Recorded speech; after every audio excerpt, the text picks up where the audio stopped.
நடிகர்கள் அரசியலுக்கு வருவது தமிழ்நாட்டிற்கு புதிதல்ல.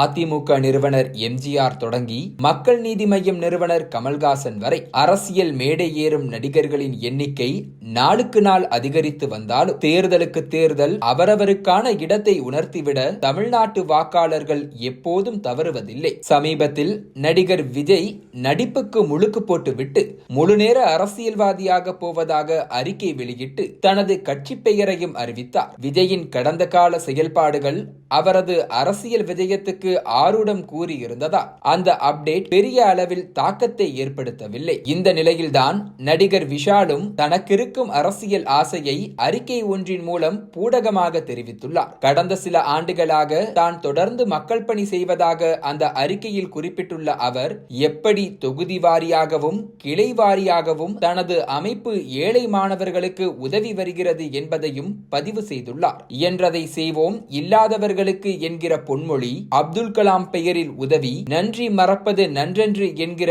வள்ளுவனின் வாசகம் என பல அம்சங்கள் நிரம்பியுள்ள அந்த அறிக்கையின் இறுதியில் மக்கள் நல பணிகளை தொடர்ந்து செய்வேன் என்றும் எதிர்காலத்தில் இயற்கை வேறு ஏதேனும் முடிவு எடுக்க வைத்தால் மக்களுக்காக குரல் கொடுக்க தயங்க மாட்டேன் என்றும் தனது அரசியல் ஆசையை அறிக்கை மூலம் அறிவித்துள்ளார் நடிகர் விஷால். விஷாலின் இந்த அறிக்கை ரஜினியின் அரசியல் அறிவிப்பை போல செயலுக்கு வராமலே நின்று விடுமா அல்லது விஜயின் அரசியல் விஜயத்தை போல விஸ்வரூபம் எடுக்குமா என்பதை இயற்கைதான் முடிவு செய்ய வேண்டும்.